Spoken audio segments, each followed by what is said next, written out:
Hello friends, good morning to all of you. स्वागत है एक बार फिर से आप सभी विद्यार्थियों का उत्कर्ष का ऑनलाइन प्लेटफॉर्म पर। कैसे हैं आप लोग? उम्मीद करते हैं अच्छे होंगे। और अपने 5 क्वेश्चन की सीरीज़ में हम लोग फिर आगे बढ़ेंगे और इसमें 5 क्वेश्चन की सीरीज़ में हम आधार 2 लिए हैं। एक तो 5 क्वेश्चन की सीरीज़ भी हो रही है, दूसरी तरफ झारखंड पीसीएस का क्वेश्चन भी हम लोग सॉल्व कर रहे हैं। और वो क्वेश्चन इसलिए हम सॉल्व कर रहे हैं क्योंकि वहाँ के क्वेश्चन इस प्रकार से आए जो आपके समीक्षा अधिकारी के लिए भी उपयोगी हो सकते हैं, क्योंकि सारे क्वेश्चन आर्टिकल बेस्ड थे और आप लोगों की ये मांग भी थी, सर जितने इंपॉर्टेंट आर्टिकल हैं, जितने इंपॉर्टेंट अमेंडमेंट हैं उसको करा दीजिएगा। तो एक पेपर का हम लोग क्वेश्चन का सॉल्यूशन भी कर ले रहे हैं और इसके माध्यम से हमारे आर्टिकल भी कवर हो जा रहे हैं। तो ये 2-3 दिन ये सीरीज ये चलेगी, क्योंकि 5 क्वेश्चन के माध्यम से हम लोग डेली 40-50 क्वेश्चन सीखते हैं, तो इसके माध्यम से सीखते रहेंगे। और उत्तराखंड पीसीएस का भी पेपर हुआ 29 जून को, उसको भी मैं करा दूंगा। ठीक है, तो आइए चलते हैं फिर से। कल 5 क्वेश्चन मैंने करा दिया था, तो आज उसी के आगे बढ़ेंगे। कल 5 क्वेश्चन मैंने करा दिया था, क्वेश्चन नंबर 6 से स्टार्ट करेंगे, तो 5 क्वेश्चन आज और करेंगे, 10 क्वेश्चन तक आज पहुँच जाएंगे हम लोग। तो क्वेश्चन देखते हैं पहला। भाई सबसे पहला प्रश्न क्या है आपका? सबसे पहला प्रश्न है कि भारतीय संविधान का कौन सा अनुच्छेद भारत के राष्ट्रपति को उच्च न्यायालय में अपर और कार्यवाहक न्यायाधीशों की नियुक्ति करने का अधिकार देता है? ये उच्च न्यायालय के सारे इंपॉर्टेंट आर्टिकल हैं। उच्च न्यायालय के संबंध में जितने भी आर्टिकल हैं ये सब आर्टिकल एग्जामिनेशन के लिए इंपॉर्टेंट है, ध्यान रखिएगा। एक तो पहला आर्टिकल आपके सामने अनुच्छेद 222 आया। अनुच्छेद 222 में जानते हैं क्या है? उच्च न्यायालय में न्यायाधीशों का हस्तांतरण है। न्यायाधीशों का हस्तांतरण है। तो किस प्रकार से उच्च न्यायालय में, एक उच्च न्यायालय से दूसरे उच्च न्यायालय में न्यायाधीशों का हस्तांतरण होता है? तो सबसे पहले ध्यान रखिएगा, भारत के राष्ट्रपति को ये पावर है। ये सवाल भी पूछा जा सकता है कि किसी एक उच्च न्यायालय से दूसरे उच्च न्यायालय में किसी न्यायाधीशों का हस्तांतरण निम्नलिखित में से कौन करता है? तो ये हस्तांतरण करने का काम राष्ट्रपति करता है। कौन करता है? ये हस्तांतरण का काम जो करता है राष्ट्रपति करता है, अनुच्छेद 222 के तहत।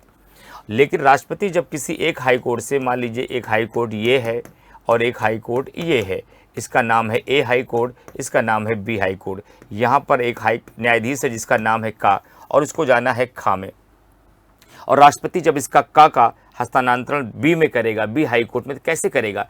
वह परामर्श लेगा। किससे? सबसे पहले CJI यानी कि चीफ जस्टिस ऑफ इंडिया से परामर्श लेगा, और ए हाई कोर्ट के चीफ जस्टिस से परामर्श लेगा, और बी हाई कोर्ट के भी चीफ जस्टिस से परामर्श लेगा, तब इनका हस्तांतरण होगा। लेकिन राष्ट्रपति जब CJI से, सर्वोच्च न्यायालय के मुख्य न्यायाधीश से परामर्श लेगा, तो सर्वोच्च न्यायालय का मुख्य न्यायाधीश अपना व्यक्तिगत परामर्श नहीं बल्कि 4 वरिष्ठतम न्यायाधीशों से परामर्श लेकर के देगा। बल्कि वह 4 वरिष्ठतम न्यायाधीशों से परामर्श लेकर के देगा। 4 वरिष्ठतम न्यायाधीशों से परामर्श लेकर के देगा, ध्यान रखिएगा। 4 वरिष्ठतम न्यायाधीशों से परामर्श लेने के बाद ही वह देगा। तो यहाँ 4 सवाल क्लियर हो गए। अनुच्छेद 222 में क्या है? उच्च न्यायालय के न्यायाधीशों का हस्तांतरण।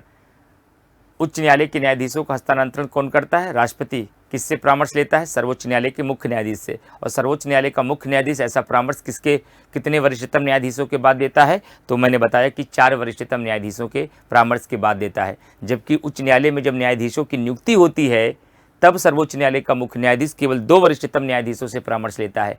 लेकिन जब उच्च न्यायालय में न्यायाधीशों का हस्तांतरण होता है तब सर्वोच्च न्यायालय का मुख्य न्यायाधीश जो है वो 4 वरिष्ठतम न्यायाधीशों से परामर्श लेता है। इस बात को ध्यान रखिएगा। यहाँ तक बात समझ में आ गई आपको? चलिए अब दूसरा आर्टिकल देखते हैं। अनुच्छेद 223, 224, 224 का 3 आर्टिकल इंपॉर्टेंट होते हैं। एक अनुच्छेद 223 होता है, एक 224 होता है और एक 224 का होता है। ये इंपॉर्टेंट आर्टिकल हैं आपके। 223 में हाई कोर्ट के भीतर कार्यकारी मुख्य न्यायाधीश की नियुक्ति की बात है। किसकी बात है? कार्यकारी मुख्य न्यायाधीश की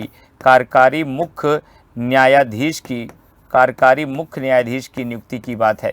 और 223 में कार्यकारी मुख्य न्यायाधीश की नियुक्ति की जाती है और ये कौन करता है? ये राष्ट्रपति करता है। और ये कब करता है? ये कब करता है? जब कभी भी वहाँ पर मुख्य न्यायाधीश अपने कार्य करने में असमर्थ हो या अनुपस्थित हो। लेकिन 224 में क्या बताया गया है? 224 में बताया गया है, 224 में कहा गया है अतिरिक्त अपर या कार्यवाहक न्यायाधीश की नियुक्ति। अतिरिक्त अपर या कार्यवाहक न्यायाधीश की नियुक्ति, या कार्यवाहक न्यायाधीश की नियुक्ति न्यायाधीश की नियुक्ति, जिसे हम लोग कई बार एडिशनल या एक्टिंग जज भी कहते हैं, और इसकी नियुक्ति कौन करता है? तो अनुच्छेद 224 के तहत राष्ट्रपति ही करता है, राष्ट्रपति ही करता है, ध्यान रखिएगा। ये यूपीएससी में जहाँ तक मुझे याद आ रहा, शायद 2023 वाला यूपीएससी था, यूपीएससी में सवाल पूछ लिया गया था, कार्यकारी या अतिरिक्त न्यायाधीशों की नियुक्ति कौन करता है? तो ये कौन करता है? ये राष्ट्रपति करता है। एक कमाल की बात यह है, जैसे आप लोग पढ़ते हैं कि तदर्थ न्यायाधीशों की नियुक्ति जो होती है, जो तदर्थ न्यायाधीश एडहॉक जस्टिस की जो नियुक्ति होती है, तदर्थ न्यायाधीश की जो नियुक्ति होती है वह केवल सुप्रीम कोर्ट में होती है, हाई कोर्ट में नहीं होती है। तदर्थ न्यायाधीश की नियुक्ति कहाँ होती है? केवल सुप्रीम कोर्ट में होती है, हाई कोर्ट में नहीं होती है। लेकिन अपर, अतिरिक्त या कार्यवाहक तीनों एक ही बात है। इस न्यायाधीश की नियुक्ति केवल हाई कोर्ट में होती है, सुप्रीम कोर्ट में ऐसी कोई नियुक्ति का प्रावधान नहीं है।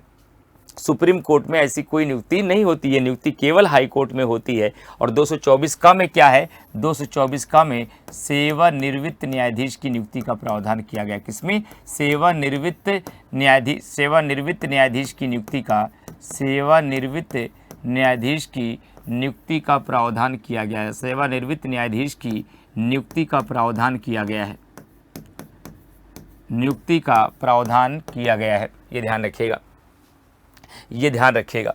तो इसका राइट आंसर आपका क्या हो जाएगा? इसका राइट आंसर आपका हो जाएगा, तो इसका राइट कार्यवाहक पूछा गया है तो 224 हो जाएगा। क्या हो जाएगा?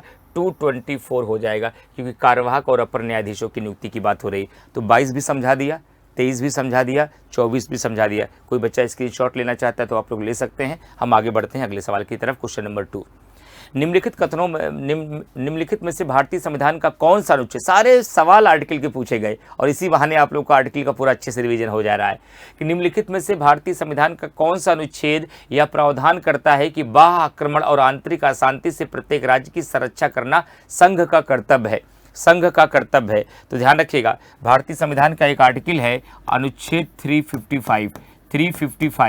355 ये प्रावधान करता है कि किसी भी बाह्य आक्रमण या आंतरिक अशांति से, किसी भी बाह्य आक्रमण से या अशांति की स्थिति में संघ का ये कर्तव्य होता है, संघ का यह कर्तव्य होता है कि वह राज्य की सुरक्षा करे। संघ का यह कर्तव्य होता है क्या? कि वह राज्य की सुरक्षा करे। ये हमेशा मैं आपको पढ़ाता हूँ, जब कभी भी बच्चों को मैं क्लास में इमरजेंसी पढ़ाता हूँ, राष्ट्रीय आपात पढ़ाता हूँ, तो 352 से 360 की जब चर्चा करता हूँ तो 355 में अक्सर बताता हूँ। मुख्य परीक्षा में भी ये बताया जाता है कि कई बार तो ये बात कहा भी गया है कि राज्यों में जो राष्ट्रपति शासन लगता है तो राष्ट्रपति शासन का प्रयोग प्रथम विकल्प के रूप में न किया जाए, बल्कि राष्ट्रपति शासन का प्रयोग जो है वह अंतिम विकल्प के रूप में किया जाए। यानी कि जब कभी भी कोई राज्यों में अशांति आए तो कई बार क्या होता है, केंद्र अपने शक्ति का दुरुपयोग करते हुए वहाँ की शक्तियाँ अपने हाथ में लेकर राष्ट्रपति शासन की घोषणा करता है। हालांकि ये करने की बजाय पहले अनुच्छेद 355 के तहत संघ को अपने कर्तव्यों का निर्वहन करते हुए राज्य की सुरक्षा देनी चाहिए। तो ये आर्टिकल किसमें है? 355 का ये प्रावधान है। 325 भी सर एक आर्टिकल है। कोई बच्चा जानता है कि 325 में क्या बात लिखी गई है? 325 में कहा गया है कि जब निर्वाचन आयोग मतदाता सूची तैयार करेगा, तो मतदाता सूची तैयार करते समय धर्म के आधार पर, जाति के आधार पर, लिंग के आधार पर, वर्ग के आधार पर किसी भी भेदभाव से परे होकर के वह मतदाता सूची तैयार करेगा। जितने भी 18 वर्ष के वयस्क के लोग हैं उनको जब मतदाता सूची तैयार की जाएगी तो धर्म, जाति, लिंग या वर्ग के आधार पर कोई भेदभाव नहीं किया जाएगा। ये बात कहाँ लिखी गई है? अनुच्छेद 325 325 में लिखी गई। कहाँ पर? 325 में लिखी गई। सर क्या 275 भी इंपॉर्टेंट है? यस, ये भी आता है। 275 में क्या कहा गया है? 275 के तहत जब वित्त आयोग सिफारिश करता है तो वित्त आयोग इस बात की सिफारिश करता है कि भारत की संचित निधि से, पॉइंट नोट कीजिएगा, कि भारत की संचित निधि से राज्यों को कितना अनुदान दिया जाए, भारत की संचित निधि से राज्यों को कितना अनुदान दिया जाए। ये सब ऐसे आर्टिकल हैं जहां आप गलतियां करेंगे, ये सारे आर्टिकल आप गलती करेंगे। 355 में भी कन्फ्यूजन है, ये मैं जान रहा हूं विद्यार्थियों में, और 275 में भी, 325 में भी, 215 में भी यहाँ कन्फ्यूजन होता है आपको। भारत की संचित निधि से राज्यों को कितना अनुदान दिया जाए, कितना अनुदान दिया जाए, इस बात की सिफारिश करता है वित्त आयोग, किससे? केंद्र सरकार से। तो इसमें क्या है, राज्यों को दी जाने वाली अनुदान राशि के संबंध में सिफारिश। आर्टिकल 275 में क्या है, भारत की संचित निधि से राज्यों को कितना अनुदान, अनुदान का मतलब होता है ग्रांट। उधार और अनुदान दोनों अलग अलग चीज़ें हैं। उधार की वापसी होती है, अनुदान की वापसी नहीं होती है, ठीक है, तो ध्यान रखिएगा। एक आर्टिकल और है 215, क्या ये भी पूछा जाएगा? बस एक बिल्कुल पूछा जाएगा। अगर अनुच्छेद 215 की बात किया जाए, अगर अनुच्छेद 215 की बात किया जाए तो 215 में क्या लिखा गया है? अनुच्छेद 215 में जो है हाई कोर्ट को एक अभिलेख न्यायालय घोषित करता है। क्या घोषित करता है? एक अभिलेख न्यायालय घोषित करता है। तो एक सवाल ये भी पूछा जाता है, अभिलेख न्यायालय की शक्ति केवल सुप्रीम कोर्ट के पास भी है या हाई कोर्ट के पास भी है? तो अभिलेख न्यायालय की शक्ति सुप्रीम कोर्ट और हाई कोर्ट दोनों के पास है। हाई कोर्ट के पास अभिलेख न्यायालय की शक्ति अनुच्छेद 215 के तहत है, और सुप्रीम कोर्ट के पास अभिलेख न्यायालय की शक्ति आर्टिकल 129 के तहत है। ये आरओ में सवाल पूछा गया था, ये आरओ में सवाल पूछा गया था। कब? आपका 11 फरवरी 2024 को पूछा गया था। वहां पर कोर्ट ऑफ रिकॉर्ड का आर्टिकल पूछा गया था, आर्टिकल 129 है, तो ये ध्यान रखिएगा, ठीक है। तो कितने आर्टिकल आपने यहाँ पर सीख लिया? 215 भी सीख लिया, 129 भी सीख लिया, 325 भी सीख लिया, 275 भी सीख लिया, और 355 भी सीख लिया। और अभिलेख न्यायालय की शक्ति दोनों के पास है, हाई कोर्ट के पास भी है, सुप्रीम कोर्ट के पास भी है। सुप्रीम कोर्ट के पास अभिलेख न्यायालय की शक्ति आर्टिकल 129 के तहत है, और हाई कोर्ट के पास अभिलेख न्यायालय की शक्ति आर्टिकल 215 के साथ है, के अंतर्गत है। अगला क्वेश्चन देखिए, आंसर इसका निकल गया ना, आंसर क्या हो जाएगा? आंसर लगाएंगे 355। अगला क्वेश्चन देखिएगा, क्वेश्चन नंबर 3, भारतीय संविधान के किस अनुच्छेद में भारत के सर्वोच्च न्यायालय में तदर्थ न्यायाधीशों की नियुक्ति का प्रावधान किया गया है? ये सारे आर्टिकल इंपॉर्टेंट हैं, ध्यान रखिएगा। अगर मैं बात करूं अनुच्छेदों की, तो ये सारे अनुच्छेद आपके एग्जामिनेशन के लिए इंपॉर्टेंट है। ये सारे आर्टिकल एग्जामिनेशन के लिए इंपॉर्टेंट हैं। कौन कौन से? अनुच्छेद 126, अनुच्छेद 127, अनुच्छेद 127 और अनुच्छेद 128, अनुच्छेद 128 और अनुच्छेद 129। 129 के बारे में मैंने अभी बताया ही। 126 में क्या है? 126 में ध्यान रखिएगा, इसमें कार्यकारी मुख्य न्यायाधीश की नियुक्ति है।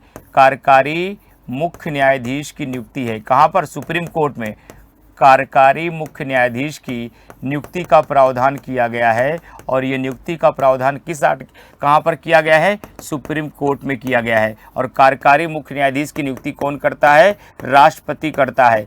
कब करता है? जब मुख्य न्यायाधीश का पद रिक्त हो गया हो, या फिर वह अनुपस्थित हो, या फिर अपना कार्य करने में असमर्थ होंगे, तब कार्यकारी मुख्य न्यायाधीश की नियुक्ति कौन करता है? राष्ट्रपति करता है। क्या राष्ट्रपति को इसके लिए परामर्श की आवश्यकता होती है? यहाँ कोई परामर्श की आवश्यकता नहीं होती है। और वर्तमान में परंपरा यही है, जो सबसे वरिष्ठतम न्यायाधीश होते हैं उन्हीं को कार्यकारी मुख्य न्यायाधीश बना दिया जाता है। जो सबसे वरिष्ठतम न्यायाधीश होते हैं उन्हीं को कार्यकारी मुख्य न्यायाधीश जो है वो बना दिया जाता है। 127 में क्या है? 127 में तदर्थ न्यायाधीश की नियुक्ति का प्रावधान है। क्या? तदर्थ न्यायाधीश की नियुक्ति का प्रावधान है। और तदर्थ न्यायाधीश की जो नियुक्ति की बात की गई है, फ्रेंड ध्यान रखिएगा, तदर्थ न्यायाधीश की नियुक्ति जो होती है, यह विचार कहाँ से लिया गया है? ये विचार जो लिया गया है वह फ्रांस से लिया गया है। कहाँ से लिया गया है? फ्रांस से लिया गया है। तदर्थ न्यायाधीश की नियुक्ति कौन करता है? तदर्थ न्यायाधीश की नियुक्ति कौन करता है? तो CJI यानी सर्वोच्च न्यायालय का मुख्य न्यायाधीश करता है। कौन करता है? सर्वोच्च न्यायालय का मुख्य न्यायाधीश करता है। कब करता है? जब सुप्रीम कोर्ट में गणपूर्ति का अभाव हो जाए। जब सुप्रीम कोर्ट में क्या हो जाए? गणपूर्ति। गणपूर्ति क्या होती है सर? कोरम। कोरम को गणपूर्ति कहा जाता है। किसी भी सदन की, किसी भी स्थान की बैठक को संचालित करने की जो न्यूनतम संख्या होती है उसको गणपूर्ति कहा जाता है। क्या?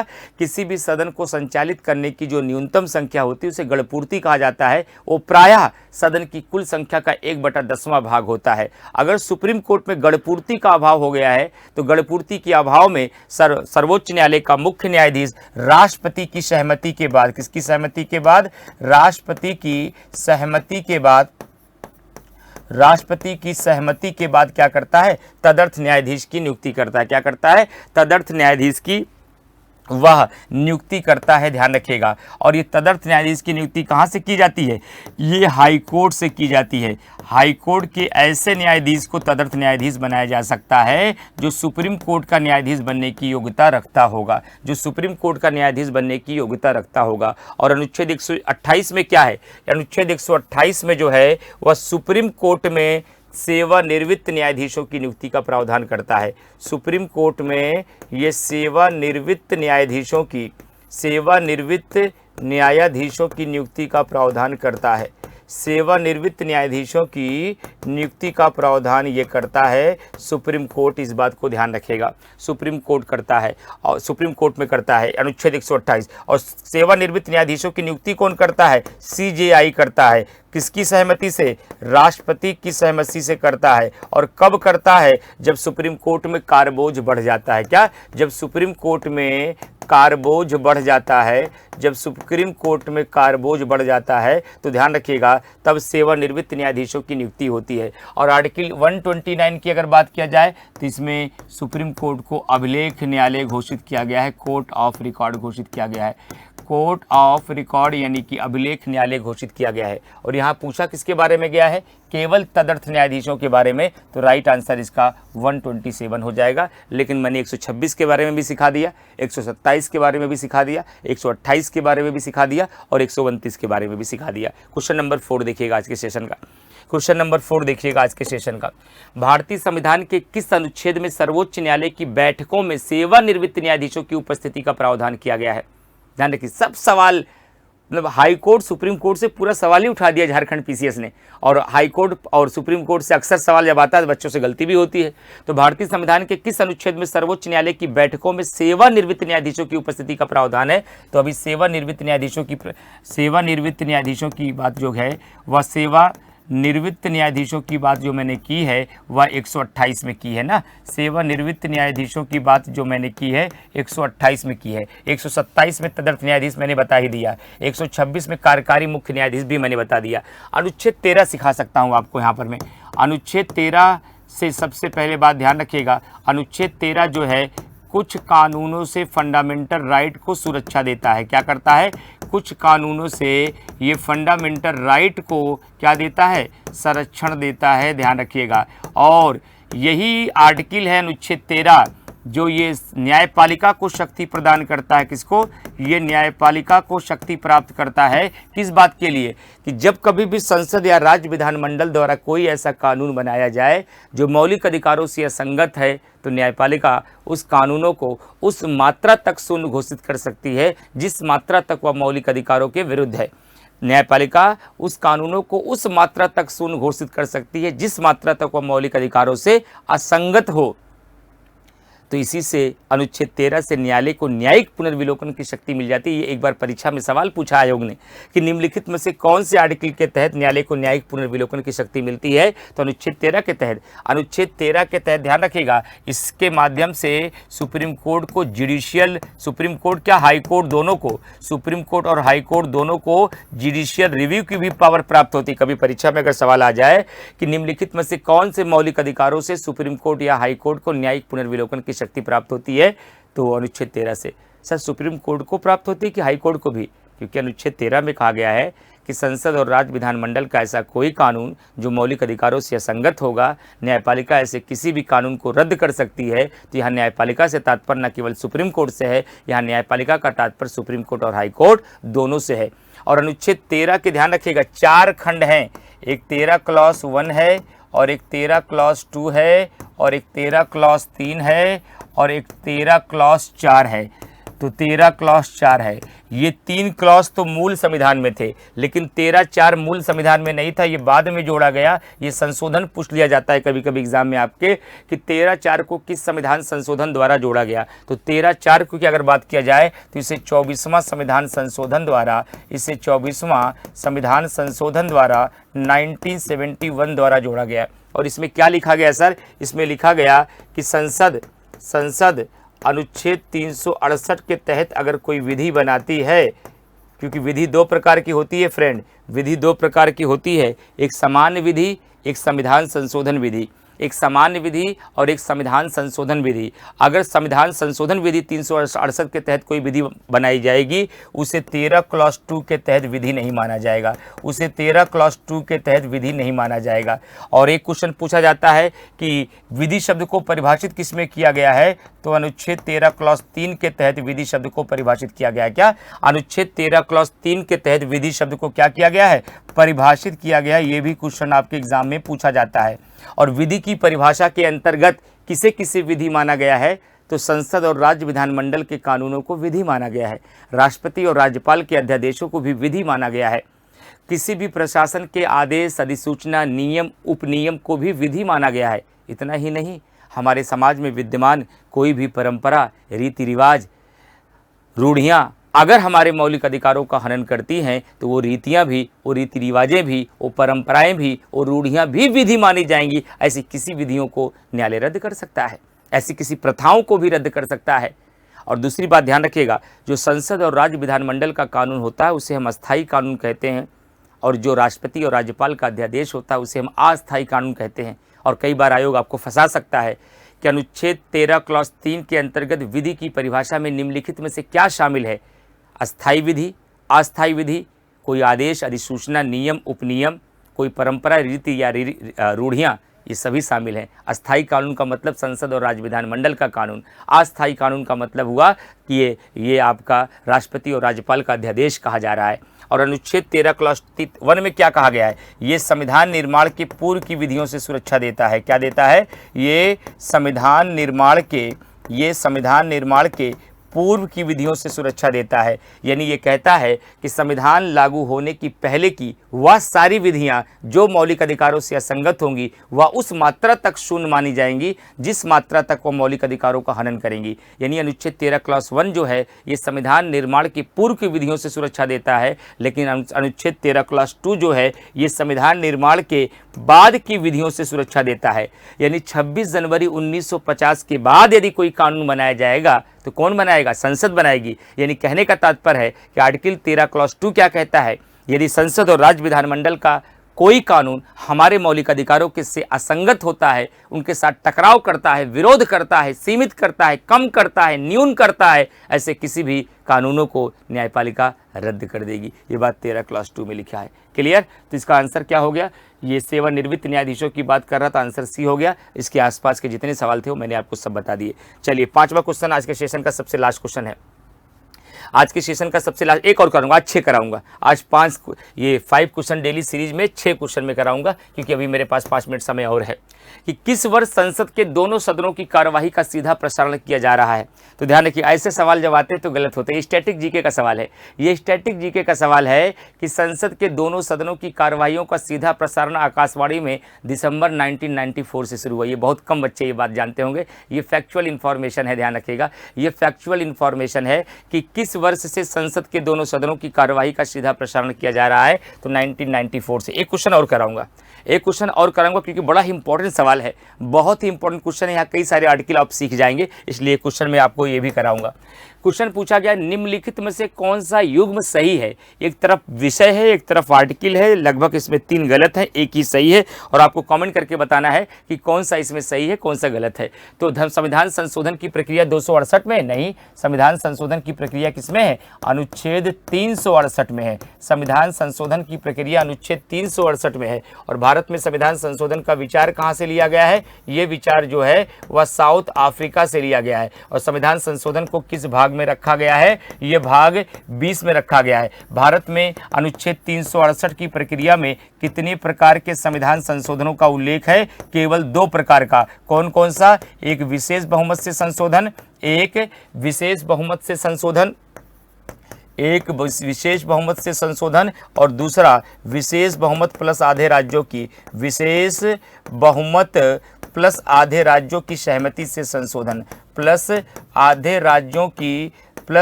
राज्यों की सहमति से संशोधन। ये अनुच्छेद 368 की प्रक्रिया में यही 2 प्रकार के संशोधन के प्रकार बताए गए। हालांकि साधारणतः 3 प्रकार से संविधान संशोधन किया जा सकता है। साधारणतः 3 प्रकार से संविधान संशोधन किया जा सकता है, यानी कि इसके अलावा साधारण बहुमत से भी साधारण बहुमत से भी संशोधन किया जा सकता है। साधारण बहुमत से भी संशोधन किया जा सकता है, लेकिन संसद द्वारा किया गया ऐसा कोई भी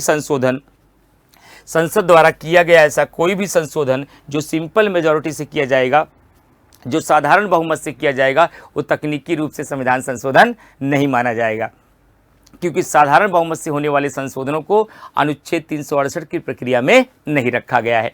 दूसरा कह रहा है कि प्रधानमंत्री के कर्तव्य को अनुच्छेद 74 में स्पष्ट किया गया। नहीं, प्रधानमंत्री का कर्तव्य हमें अनुच्छेद 78 में भी देखने को मिलता है।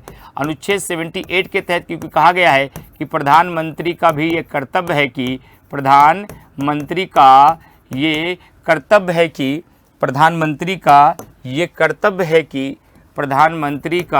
कर्तव्य है कि वह संघ से संबंधित प्रशासनिक और विधायी सूचनाओं को, कौन सी?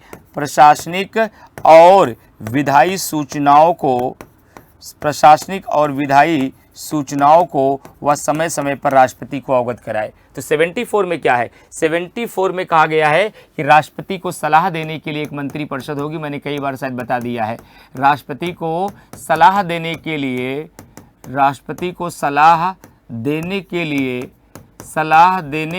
क्या होगी? सलाह देने के लिए एक मंत्री परिषद होगी। क्या होगी? एक मंत्री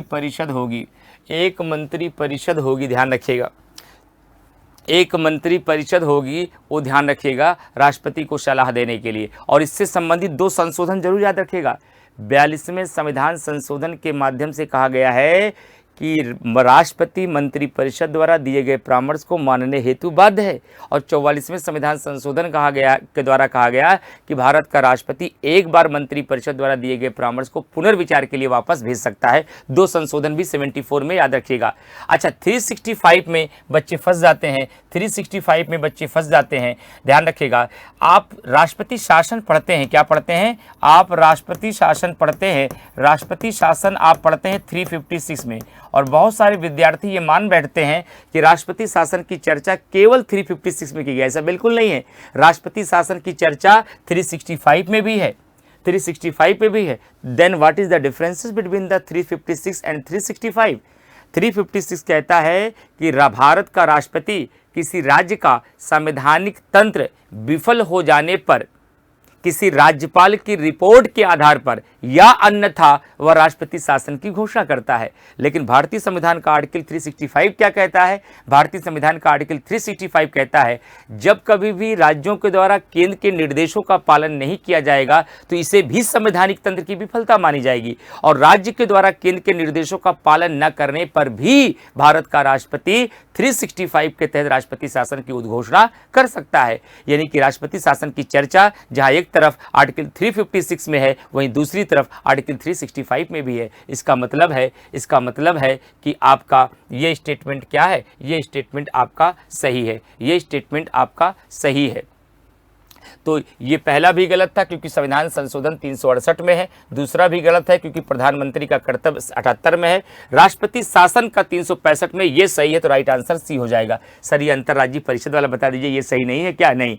अंतर्राज्यीय परिषद की अगर बात मैं करूं फ्रेंड्स, तो अंतर्राज्यीय परिषद की जो चर्चा मिलती है वह अनुच्छेद 263 में मिलती है। या एक संवैधानिक निकाय है। क्या है? या एक कॉन्स्टिट्यूशनल बॉडी है। और ये सवाल IAS 2025 में पूछा गया था। अभी आपका ये जो मई में एग्ज़ाम हुआ था वहाँ पर आपका IAS 2025 का जो एग्ज़ाम हुआ था UPSC 2025, वहाँ पर ये प्रश्न पूछा गया था ये संवैधानिक निकाय है या नहीं है, जहाँ पर क्षेत्रीय परिषद भी पूछा गया था। जहाँ पर आपसे क्षेत्रीय परिषद भी पूछा गया था वहीं पर आपसे अंतर्राज्यीय परिषद भी पूछा गया था। तो अंतर्राज्यीय परिषद का प्रावधान 264 में नहीं 263 में ये एक कॉन्स्टिट्यूशनल बॉडी है, जबकि क्षेत्रीय परिषद को पूछा गया था IAS 2025 में पूछा गया था वो एक नॉन कॉन्स्टिट्यूशनल बॉडी है। तो देखो ये भी तो IAS का सवाल है। और अभी मैं उत्तराखंड PCS का क्वेश्चन कराऊंगा तो वहाँ फिर भी मैं 2 IAS का सवाल दिखाऊंगा।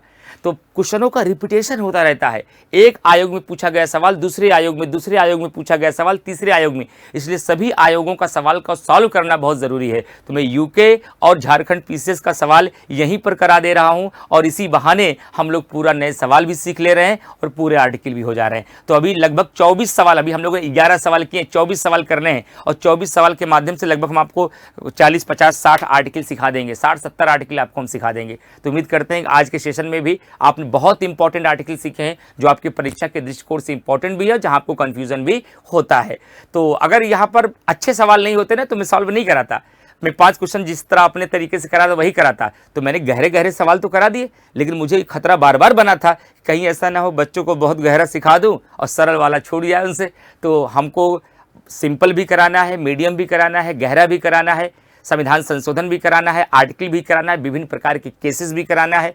तो मैं इस सबको शामिल करूंगा। लास्ट तक अभी बहुत पर्याप्त समय है, लेकिन ईमानदारी के साथ लगभग आज 8वां या 9वां सेशन होगा, तो आप लोग इसको करते रहिए। सबका सेक्शन में मैंने नाम डाल दिया है, लेक्चर 1, लेक्चर 2, लेक्चर 3, तो आप लोग इसका लाभ उठाते रहिए। अन्य प्रदेश भर के विद्यार्थियों को इसको सेंड करते रहिए, शेयर करते रहिए, ताकि पूरे प्रदेश भर के विद्यार्थी इसका लाभ लेते रहें। तो आज के सेशन में इस 5 क्वेश्चन की डेली सीरीज में इतना ही, और उम्मीद करते हैं कि इसके माध्यम से आप निसंदेह रूप से अब आपका अनुच्छेद में भी आपको मजबूती मिल जाएगी और आगे मैं ऐसे बहुत सारे आर्टिकल और आपको सिखाता रहूंगा। मैं पुनः मिलूंगा अपनी अगली कक्षा में, लेकिन ध्यान रखिएगा आप पॉलिटी का कंप्लीट मैराथन जो चाहते हैं संविधान सभा के गठन से लेकर 1773 के रेगुलेटिंग एक्ट से भारतीय स्वतंत्रता अधिनियम 1947 तक और उधर न्यायपालिका से लेकर संवैधानिक और गैर संवैधानिक निकाय तक कंप्लीट थ्योरी और प्रैक्टिस के साथ मिल जाए तो 6 जुलाई को तैयार रहिएगा। सुबह 7 बजे संडे के दिन हम स्टार्ट करेंगे और शाम को 6 बजे तक 11 घंटे में पूरे पॉलिटी का कंप्लीट रिवीजन MCQ के और थ्योरी के साथ कराएंगे हम।